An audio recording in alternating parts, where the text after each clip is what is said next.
Papa God. I love you.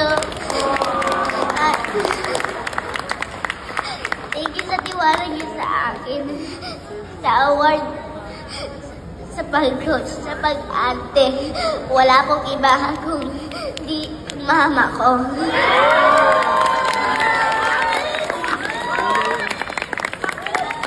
Thank you, Mom, for guiding me.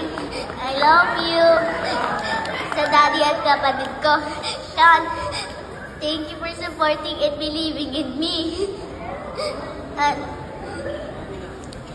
sa GMA, Sparkle, I love you.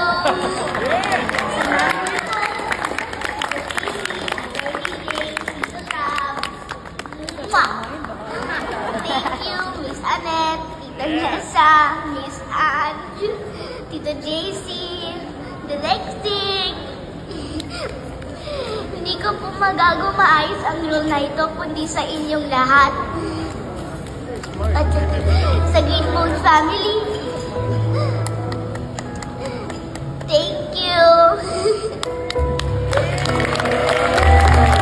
Ladies and gentlemen, once again, put your hands together for our best actress, Shanna.